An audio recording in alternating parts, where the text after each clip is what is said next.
नमस्कार. मी वाकी वसिष्ठ माझ्या YouTube चॅनलवर तुमचं स्वागत करत आहे. आज मी तुमच्या समोर सादर करणार आहे जखीन या रहस्यमय मराठी नाटकाचा भाग 1. माझी मागची कादंबरी विहिरीवरची वरात ही एक गंभीर रहस्यमय प्रेमकथा होती.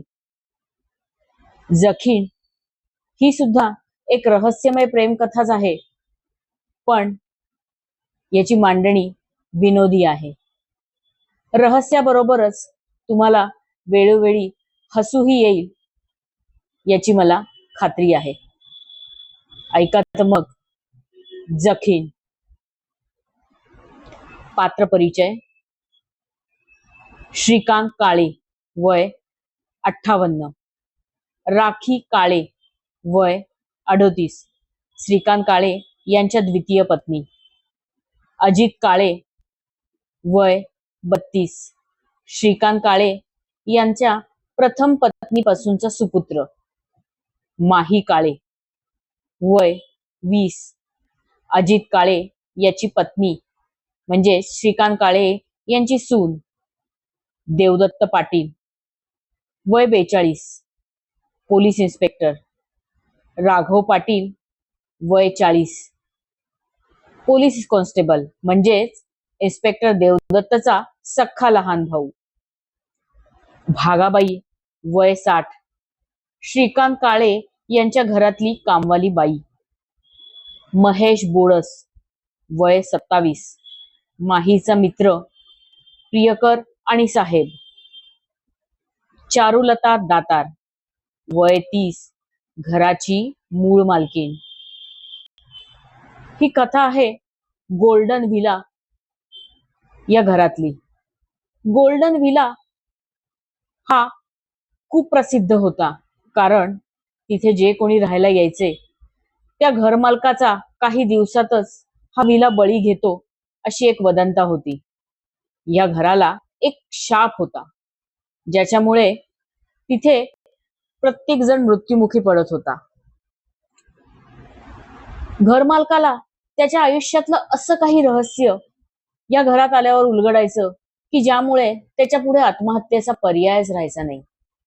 तर अशा या घरात श्रीकांत काळे यांची फॅमिली राहायला येते आणि मग एक नाट्य घडून येतं. ऐका तर मग जखीन भाग 1 प्रवेश 1. अंक पहिला, प्रवेश पहिला. गोल्डन व्हिला नावाचा दुमजली अलिशान बंगला पुण्यातील कोरेगाव पार्क या उच्चभ्रू वसाहतीत असलेल्या या वास्तूची किंमत करोडो रुपये आहे.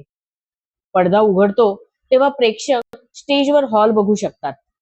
हॉलमध्ये प्रेक्षकांच्या डाव्या बाजूला मुख्य दरवाजा आहे. त्याच्या शेजारी एक खिडकी आहे. खिडकीमधून बाहेरची हिरवी गार झाडे दिसत आहेत. हॉलच्या मधोमध श्रीमंती थाट दर्शवणारा सोफा व बाजूला सेठी, 2 खुर्च्या, मधोमध टेबलवर म्युझिक गारवा रेडिओ. सोफ्याच्या मागे हॉलची भिंत. प्रेक्षकांच्या उजव्या हाताला एका कोपऱ्यात वरील मजल्यावर जाण्यासाठीचा जिना. त्या जिन्याखाली एक कपाट. सोफ्याच्या मागच्या भिंतीत मधोमध एक दरवाजा. तो दरवाजा थेट मागच्या अंगणात जातो. मागचा दरवाजा उघडा. तेथून मागच्या दारची वनराई दिसते. मध्ये डाव्या हाताला स्वयंपाकघर व उजव्या हाताला देवघर. बंगला आतून सुशोभित केलेला आहे. हॉलमध्ये वर छताला राजेशाही झुंबर टांगलेले आहे. प्रेक्षकांची नजर स्थिर होईपर्यंत तेथे हातात वर्तमानपत्र घेऊन श्रीकांत काळे किचन मधून बाहेर पडून मधल्या दाराने हॉलमध्ये येतात. सोफ्यावर बसत पेपर उलगडून वाचण्याचा प्रयत्न करतात. त्यांच्या चेहऱ्यावर घालमेल. शरीराच्या प्रत्येक हालचालींवरून ते अस्वस्थ असल्याचं जाणवतं. हॉलच्या सोफ्या मागील भिंतीवर मागल्या दारी जाणाऱ्या दरवाजावर 2 मोठे फोटो टांगलेले. श्रीकांत काळे पेपर बाजूला ठेवून 2 मिनिटं डोकं हाताने धरून बसतात. फोटोकडे पाहतात. उठून उभे राहत मेन डोअर ते वर जाण्याचा जिना असे येरझारा घालू लागतात. त्या वरच्या फोटोंकडे बघतात. एव्हाना त्यांचा चेहरा घामाने डबडबलेला असतो. खिशातून रुमाल काढून ते चेहरा टिपतात. एवढ्यात किचन मधून बाहेर पडत मधल्या दरवाजातून अजित बाहेर येतो. तो अस्वस्थपणे उभे असलेल्या श्रीकांत काळ्यांकडे म्हणजे वडिलांकडे पाहतो. श्रीकांत काळे, अजित, तुझ्या लग्नात काढलेला माझा शेरवानी मधला फोटो आहे ना, तो जरा मोठा करून प्रिंट कर. आणि हो, चंदनाचा सुगंधी हार घेऊन ये. अजित गोंधळून जातो. कशासाठी बाबा? श्रीकांत हॉलमधील फोटोकडे पाहत, या 2 फोटोंशेजारी तिसऱ्या फोटोला जागा आहे ना, तिथे माझा फोटो छान दिसेल. आत्ताच त्या मापाची फ्रेम बनवून घे. काही दिवसांनी तो टांगायची वेळ येणारच आहे. आधीपासून तयारी केलेली बरी. नंतर तुमची धावपळ नको. राखी हातात चहाचा कप घेऊन किचन मधून बाहेर येते. तुमच्या जिभेला काही हाड आहे की नाही? काय बोलताय? चहाचा कप नवऱ्याच्या म्हणजे श्रीकांत काळे यांच्या हातात देते. श्रीकांत काळे चहाचा कप हातात धरून सोफ्यावर येऊन बसतात आणि त्यांच्या शेजारी राखी बसते. खरं तेच बोलतोय. राखी, मला चहा देतेस? त्याऐवजी देवघरात तांब्यात गंगेचं निर्मळ पाणी आहे ना, तेच थोडं देत जा. मरण्या अगोदर गंगाजल प्यायलं तर माणूस मोक्षाला जातो म्हणतात. राखी डोक्याला हात लावते. झाला बाई हा माणूस सुरू. अजित, समजाव आता तूच तुझ्या वडिलांना. अजित वडिलांपाशी सोफ्या शेजारी असलेल्या सेठीवर बसतो. त्यांचा हात हातात घेतो. बाबा, मनातील भीती काढून टाका. आपल्या मराठीत म्हण आहे, भीत्यापाठी ब्रह्मराक्षस. तुम्ही दीर्घायुषी आहात. 100 वर्ष जगणार तुम्ही. मी आहे ना, तुम्हाला काळजी करण्याचं कारण नाही. तुला काय गरज होती हा बंगला खरेदी करण्याची? एवढे वर्ष हा बंगला पडून होता. याच्या ख्यातीमुळे एकही बिल्डर पुढे आला नाही. इथे जो कोणी राहण्यास येतो त्याच्या नावावरच पहिलं लाईट बिल येण्याआधी तो आत्महत्या करतो. या वास्तूची आजूबाजूच्या लोकांमध्ये एवढी दहशत आहे की सकाळी मॉर्निंग वॉकला गेल्यावर सर्वजण माझ्याकडे सहानुभूतीने पाहतात. शेजारच्या बंगल्यातले रुस्तम शेठ मला म्हणाले, श्रीकांतजी, कुछ ही दिन बचे हैं आपके, जी लो अपनी जिंदगी. अजित, मूर्ख आहेत सगळे. ते जळतात तुमच्यावर. रुस्तम शेठ, त्यांच्यापेक्षा दुप्पट मोठा आहे हा बंगला. त्यांनी त्यांच्या बंगल्यासाठी 5 कोटी मोजले आहेत आणि आपण फक्त 15 लाख. पुढे प्रशस्त पार्किंग, मोठी परसबाग, बंगल्याच्या चारी बाजूनी घनदाट झाडी, सर्व बंगला वेल फर्निश. बाबा, माझं अख्खं आयुष्य खर्ची घालूनही मी ही वस्तू बाजारभावाप्रमाणे रेट असता तर विकत घेऊ शकलो नसतो. एवढ्या कमी किमतीत हे घर मिळाल्याने आता वाचलेल्या पैशात मी एखादी 4 व्हीलर घ्यावी म्हणतोय. हे अजित, इनोवा घेऊया का? ट्रिपला जाऊ मस्तपैकी. यांना मागच्या सीटवर छान पैकी झोपता येईल. राखी, चालेल, इनोवा चालेल मला. पोचवायला जाताना माझे 4 खांदेकरी मागच्या सीटवर मावतील. वेगळी अँब्युलन्स नको बोलवायला. अजित, पुढे तू मडकं घेऊन बसशीलच. बाई बाई बाई बाई, आवरा यांना कुणीतरी. बाबा, हे घर घेतल्यामुळे ऑफिसमध्ये माझा मान केवढा वाढलाय म्हणून सांगू.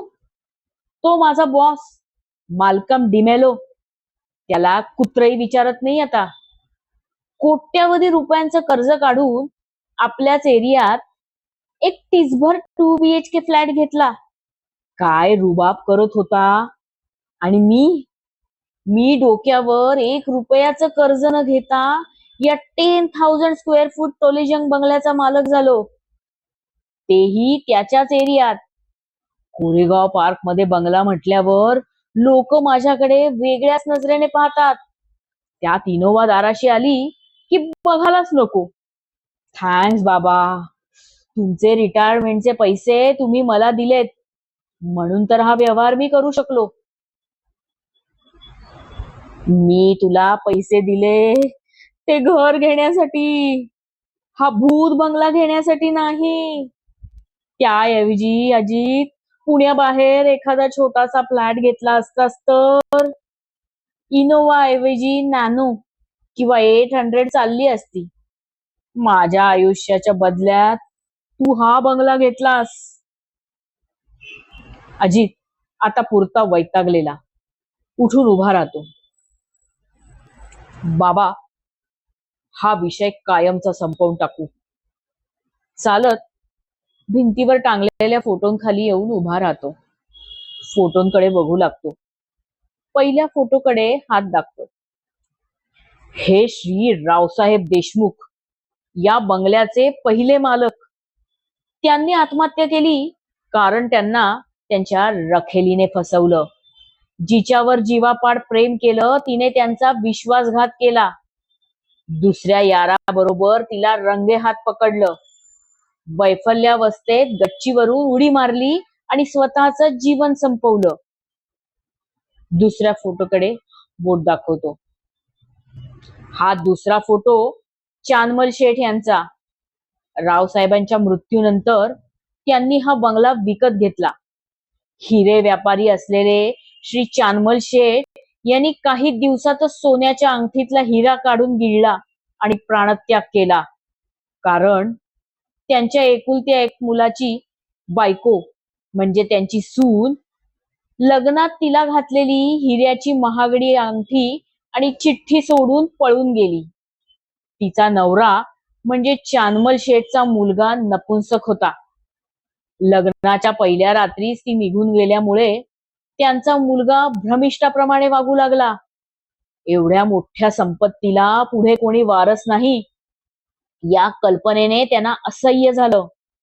सुनेने परत केलेल्या अंगठीतील हिरा त्यांनी मरणासाठी जवळ केला. इजा बिजा तिजा झाले. अरे इजा बिजा आता माझं तिजा होईल. 1 महिन्यात घरमालकाचा हे घर बळी घेत म्हणून इतकी वर्ष रिकामं होतं. ना खरेदीदार ना भाडे करू. हे घर जखिणीचं घर म्हणून या एरियात प्रसिद्ध आहे. रुस्तमजी आणि नाक्यावरचा किराणा मालवाल्या दुकानदाराने सांगितलं मला. हे आजी, कालपासून यांनी हे नवीनच टुमणं लावले बाई. म्हणे इथे एक जखीण राहते. ओ येस.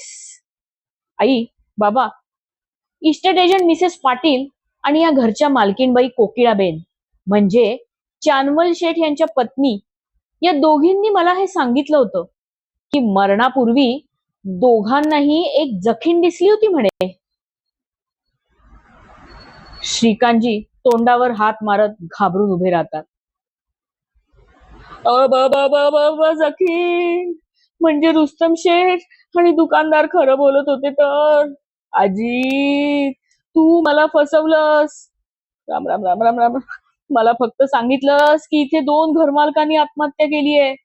इथे जखीण आहे म्हणजे म्हणजे आता मला ती दिसणार आणि आत्महत्येला प्रवृत्त करणार, माझ्यावर मोहिनी टाकणार. आपण एखादा मांत्रिक बोलवायला हवा. बाबा, आपल्यासारखी सुशिक्षित लोक अंधश्रद्धेला बळी पडतात म्हणून या असल्या मांत्रिकांचे पावते. तो येईल आणि आपल्याकडून भरमसाठ पैसा काढेल. जखीण बिखीण असलं काही नसतं. इथे येऊन आपल्याला 1 आठवडा झाला. आपण कुणीही त्या जखिणीला पाहिलेलं नाही. मला तर ती नाही दिसली. आई, तुला दिसली का कुठे? नाही, कुठेही नाही बाई. बाबा, तुम्हाला ती कुठे दिसली का? नाही, कारण अजून अमावस्या आलेली नाही. अमावस्येला ही जखीण दिसते म्हणे. दिसायला खूप सुंदर असते. तिचं रूप पुरुषाला भुरळ घालतं. ती सांगेल ते करायला तो तयार होतो. ती त्याचा बळी घेते. मेल्यावर त्याच्या मानेतून रक्त पिते. अजित मोठमोठ्यांनी खो खो हसतो. कोण म्हणेल तुम्ही बँकेतून सिनियर क्लार्क म्हणून रिटायर्ड झाले आहात? एखादा अडाणी अशिक्षित म्हातारा असं काही बरळला असता तर मी समजू शकतो. पण बाबा, तुम्ही तुम्ही असं वेड्यासारखं बोलायला लागलात तर बघायलाच नको. जखी सुंदर स्त्री. अशी सुंदर स्त्री मला नक्की दिसावी. मी तिला भेटायला आतुर झालोय. बघूयात तिच्या सौंदर्याची माझ्यावर काय बुरळ पडते ते. गप्प बस बरं अजित. बाई ग, अगोदरच तुझ्यावर एका जखिणीचा प्रभाव आहे. तिच्या सौंदर्याने तुझ्यावर जादू केली आणि तू तिला घरी घेऊन आलास हो. आई, कळतात बरं तुझे टोमणे. माही बद्दल असं काही बोलू नकोस. राखी, तू हल्ली टिपिकल सासू व्हायला लागलीयस. माही खूप चांगली मुलगी आहे. तर सासऱ्याला सुनेचा फारच पुळका आला बाई. अगं, आपल्याला मुलगी नाही, माहीच आपली मुलगी. ती इतर सुनांसारखी नाही बर का. हल्लीच्या सुना लग्न झाल्या झाल्या नवऱ्याला वेगळं काढतात. त्यांना सासू सासरे नको असतात. 1 वर्ष झालं लग्नाला. माही कशी आपल्याला धरून आहे. तू तिला एवढी रागवतेस, पण कधीही तुला उलट उत्तर करत नाही. तिच्या जागी दुसरी कुणी असती तर सासूच्या जाचाला कंटाळून निघून गेली असती. राखी आवाज चढवत, मी जाच करते? मी जाच करते? कुठल्या रंध्रीत असते मेली कुणास ठाऊक. कधी आमटीत मीठ जास्त तर कधी भाजीत मीठच नाही. दूध तापवायला सांगितलं तर उतू जात. पोळ्या जाळून ठेवते. अगं, हळूहळू येईल सगळं. जेमतेम 20 वर्षाची पोर आहे. अनाथ आश्रमात वाढलेली. तिला कोण शिकवणार? तूच तिची आई हो. राखी, आपल्याला मुलगी असती तर तिला सगळं शिकवलं असतंस ना. का तिच्या अशाच तक्रारी केल्या असत्यास? आई, बाबा, तुम्ही दोघेही भलत्याच विषयावर गेलात. इथेच थांबा. आपला घराचा विषय चालला होता. जखिणीवरून आई तू माहीवरच घसरलीस. तेच तर म्हणतेय मी. अजित, तुझी बायको जखीण आहे. नेहमी पांढरे कपडे घालते. केस मोकळे सोडते. ह्या घरात आल्यावर ती फारच वेड्यासारखी वागते. रात्री अपरात्री उठून बाहेर अंगणात फेऱ्या मारायला लागते.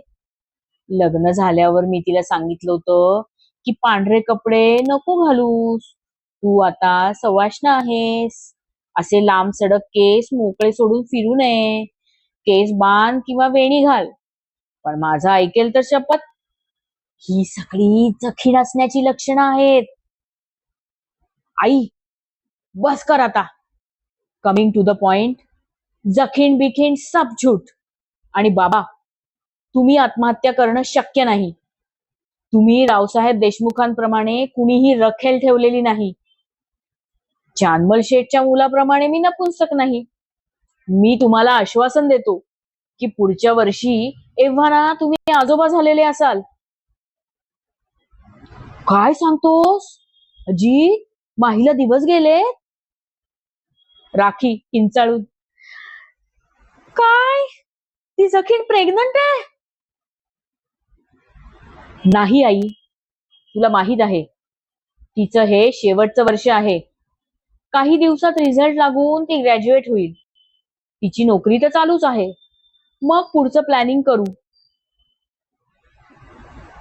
ए बाबा, अजी तू एवढ्या लवकर त्या फंदात नको पडूस ग बाई. श्रीकांतजी राखीकडे दुर्लक्ष करून. माहीचं बाळ माहीसारखंच देखणं होईल, मला खात्री आहे. बाई बाई बाई बाई, म्हातारा रंगला दिवा स्वप्नात. त्या जखिणीचं पोर सांभाळायची माझ्या अंगात ताकद नाही हो. जखिणीच्या पोटी वेल पिशाचच येणार. जाऊ दे, आत्तापासून नकोस ते विचार. अजित, मला एक कामवाली शोधून दे बाबा. इथे कोणी यायलाच तयार नाही. तुझी बायको सकाळी खांद्याला पर्स लटकावून निघून जाते. सगळं काम माझ्यावर पडतं. एवढ्या मोठ्या घराची साफसफाई करताना कंबरड मोडतं ग बाई माझं. अरे हो आई, सांगायला विसरलोच. काल संध्याकाळी इथल्या पूर्व मालकिणीशी बोलणं झालं. भागाबाई नावाची म्हातारी पूर्वी इथे काम करायची. तिच्याकडे त्यांनी निरोप ठेवलाय. ती येईल आज. राखी उठून उभी राहते आणि नवऱ्याच्या हातातील रिकामा कप उचलून किचन मध्ये जाऊ लागते. देव पावला बाई, येवो आज ती कामवाली. अजित मनगटावरच्या घड्याळात पाहतो. बाप रे, बोलण्याच्या नादात उशीर झाला. बाबा निघतो मी. ऑफिसमध्ये एक इम्पॉर्टंट मीटिंग आहे. भागाबाई आली की आईला भेटवून द्या. अजित, एखादा इलेक्ट्रिशियन बघ ना. सारखे लाईट जातात. रुस्तमजींकडे लाईट दिसतात, पण आपल्याकडेच नसतात. लूज कॉन्टॅक्ट असेल, चेक करायला हवं. आणि हो, माझा 10,000 गाण्यांचा तो रेडिओ आहे ना, तोही बिघडलाय. बाबा, आज सकाळी तर गाणी लागली होती ना? अरे अजित, तोच तर घोळ आहे. अरे बाबा, कधी कुठलंही गाणं ऑन होतं. मी ते सिलेक्ट केलेलं नसलं तरी भूताटकीचीच गाणी लागतात आपोआप. मला भूतान पछाडलं, मला भूतान पछाडलं, हे गाणं अचानक वाजू लागतं. श्रीकांतजी घाबरतात. बघ बघ अजित, ती जखीण आहे ना, ती तिला हवं ते गाणं वाजवते. अजित टेबलावर ठेवलेला म्युझिक रेडिओ बंद करतो. हे प्लेचं बटन लूज झालंय. मी पाठवीन इलेक्ट्रिशियनला. येत्या 2-3 दिवसात येईल. बरं, अजून एक. मिसेस पाटील, आपल्या त्या इस्टेट एजंट हो, त्यांचे मिस्टर राघव पाटील, कॉन्स्टेबल आहेत ते. कॉन्स्टेबल राघव पाटील. जिन्याखालील कपाटाकडे बघतो. या बंद कपाटाच्या चाव्या घरमालकीणबाई राघव पाटील म्हणजे त्यांच्या मिस्टरांबरोबर पाठवणार आहेत. ते ठेवून घ्या. काय आहे त्या कपाटात? श्रीकांतजी घाबरतात. माहिती नाही, तेच तर पाहायचं आहे. चला निघतो मी. मुख्य दरवाजामधून बाहेर जातो. श्रीकांतजी. अजित निघून गेला. बापरे, तो परत येईपर्यंत मी असेन की नाही कुणास ठाऊक. राखी, ए राखी, मला भूक लागलीये, काहीतरी खायला दे. राखीचा काही रिस्पॉन्स नाही हे पाहून श्रीकांत उठून उभे राहतात. किचनकडे जाणार एवढ्यात अचानक सोसाट्याचा वारा सुटतो. दारे खिडक्या आदळू लागतात. सेटवर सर्वत्र अंधार पसरतो. बाहेर रात्र झाल्याप्रमाणे काळोख होतो. श्रीकांतजी खूप घाबरतात. घड्याळात पाहतात. दुपारचे 12 वाजलेत आणि कडक ऊन पडले. या भर मे महिन्यात वादळ, विजा कशा काय कडकडायला लागल्या आणि रात्री सारखा अंधार कसा काय झाला. यमदूत येत आहेत की काय? राखी, ए राखी, कुठे आहेस? भिंतीवरील स्विचबोर्ड कडे जातात. लाईट्स ऑन करतात. घरात लख्ख प्रकाश पडतो. काही क्षणात पुन्हा लाईट जाऊन अंधार होतो. पुन्हा लाईट येतात. श्रीकांतजींची पळता भुई थोडी होते. ते मुख्य दरवाजा, ते वर जाणारा जिना असे धावू लागतात. वाटेत लोखंडी कपाटाला आदळतात. डोक्याला मार लागतो. प प पाणी, पाणी द्या कुणीतरी. राखी. रेडिओवर अचानक एक गाणं वाजू लागतं. ला ला ला ला ला ला ला ला ला ला ला, कहीं दीप जले कहीं दिल. गाणं थांबताच एक गूढ आवाज येतो. श्रीकांतजी छातीवर डाव्या बाजूला हात ठेवत दाराकडे पाहतात. अनोळखी आवाज. रगत हाय, पियाला ताज ताज रगत. आवाज एका स्त्रीचा. कोण आहे तिकडे? भागा म्हातारी एका हातात नारळाची करवंटी आणि दुसऱ्या हातात एक पसरट भांड घेऊन मुख्य दरवाजातून आत येते. लख्ख लाईट लागतात. प्रकाशात प्रेक्षक तिचा चेहरा स्पष्ट पाहू शकतात. भागाबाई दिसायला अतिशय विचित्र. आवाज भेसूर. पांढऱ्या शुभ्र केसांचा आंबाडा. चेहरा पांढरट. डोळ्याखाली काळी वर्तुळ. पाठीला किंचित पोख. तिचं वागणं, दिसणं आणि पेहराव पाहून कोणीही घाबरेल. भागाला पाहून श्रीकांतजी घाबरतात आणि सैरावैरा पळू लागतात. अजित, राखी, राम राम राम राम राम राम, अरे या, अरे कुणीतरी या, मला मारायलाही जखीण आली बघा. सुंदर स्त्री कसली, दुष्ट म्हातारी चेटकीने ही. भागा विचित्र विकट हसू लागते. साहेब, घाबरू नक. हे रगत पी घटाघटा आणि ताज मांस खा. आताच देवी आई पुढं उलट्या काळ्या पेसांचं कोंबड कापलं बघ म्या. यो परसात खाल्ला किती जखीन जवळ बी येत नसती. हातातली करवंटी श्रीकांत यांच्या समोर धरते. श्रीकांतजी हाताने ती धक्का मारून दूर फेकतात. आर, ये काय केलंस? तीरथ होत ते तीरथ. आता परसात तरी खा. पसरट भांड त्यांच्या पुढे नेते. श्रीकांतजी ते भांड देखील फेकून देतात. साहेब, आता लई झालं. म्या मेलीनं तुझा जीव वाचावा म्हणून छान आणलं होतं. काळ्या उलट्या पिसाचं कोंबड गावणं लई लई मुश्किल. कस तरी गावलं आणि तू वाया घालवलं. 2 दिवसांनी आवाज येती.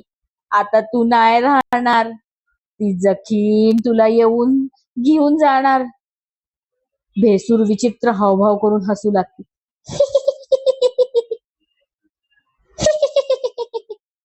एवढ्यात राखी तेथे येते. अचानक वादळ थांबतं. बाहेरचा अंधार जाऊन उजेड पसरतो. दार खिडक्या वाजायच्या थांबतात. स्टेजवर सर्व काही पूर्ववत होतं. श्रीकांत राखीला मिठी मारतात. राखी, कुठे होतीस तू? ही बघ, ही बघ, ही जखीण आलीये. भागाकडे बोट दाखवतात.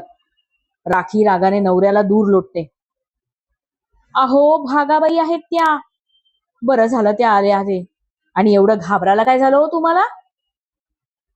अगं राखी, जखीण खूप सुंदर असते म्हणे. ही तर कुरूप म्हातारी हडळ आहे. हा, अच्छा, तुम्हाला कोणीतरी सुंदर स्त्री हवी होती का? आलं माझ्या लक्षात. या म्हाताऱ्या बाईंना बघून तुमचा हिरमोड झाला.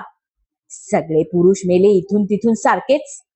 बायको कितीही सुंदर असली तरी यांचं मनच भरत नाही. भूतीन सुद्धा यांना अप्सराच हवी. दोन्ही हात स्वतःकडे नेते व मीच किती सुंदर असा आविर्भाव करते. राखी, मला इथे हार्ट अटॅक येता येता राहिला आणि तू माझी खिल्ली काय उडवतेस? या चेटकिनीला आधी घराबाहेर काढ. मला रक्तमांस खायला घालत आहे ती. काय? रक्तमांस? इकडे तिकडे राखी शोधू लागते, वाकून पाहते, प्रसाद हातात घेते. श्रीकांत, अहो तुम्ही काय बरळताय? प्रसादाचा गोड शिरा आहे हा, आणि हे पांढरे तीर्थ खाली सांडले आहे. म्हणे रक्त आणि मांस. डोकं फिरलं या माणसाचं. श्रीकांतची डोळे विस्फारून पाहतात. हे हे कसं शक्य आहे? ही म्हातारी खोटारडी आहे. बनेल कुठची? भागाबाई, आओ वहिनी साहेब, या साहेबांच्या टकुऱ्यावर परिणाम व्हायला लागलाय. राखी श्रीकांतला हाताला धरून सोफ्यावर बसवते. अहो शांत व्हा तुम्ही. या घराची खूप धास्ती घेतली आहेत, त्यामुळेच तुम्हाला हे चित्र विचित्र भास होत आहेत. नाही नाही, भास नाही थे. राखी, राखी इथे भूताटकी आहे. तू आत होतीस, अजित ऑफिसला निघून गेला, मी इथे एकटाच होतो. अचानक रात्रीसारखा अंधार पडला. वादळ वारं घोंगावत होतं. दारं खिडक्या आपटत होत्या, विजा कडाडत होत्या, लाईट उघडझाप करू लागले, आणि त्यात या या जखीने एंट्री घेतली. भागाबाई कडाडून, ओ साहेब, म्या जखीन नाय. भागाबाई, शांत व्हा. अहो या घराबद्दल काही बाई ऐकल्यामुळे ते असं बरळत आहेत. कसला अंधार, कसलं वादळ, कडक ऊन पडलंय. अहो मी एवढा वेळ बागेत झाडांना पाणी देत होते. भागाबाईंकडे वळून पाहत, तुम्ही आज जा भागाबाई, साफसफाईला सुरुवात करा. तुम्हाला घर दाखवू का? आव वहिनी, ही तर पहिल्यांदा आली तेव्हा 16 वर्षाची होती म्या. या घराचा कोपरान कोपरा ठाव आहे मिला. तिला बी मी चांगली ओळखती, आणि मला बी ती चांगली ओळखून हाय. ती कोण आता? ती वो, ती जखीण. दिसायला लय देखणी, लाखात एक नार. बाप्या माणूस तिला पाहून येडा होतोय आणि स्वतःची जान घेतोय. तुमच्या मालकांना सांभाळा. बघ बघ राखी, हेच सांगत आहे राखी. सगळेजण हेच सांगतायत. हे घर सोडून आपण कुठेतरी दूर निघून जाऊ, एखाद्या झोपडीत राहू. पण हा भूत महाल नको. म्हणे गोल्डन विला. गोल्डन कसला, गंजलेला लोखंडी विला आहे हा.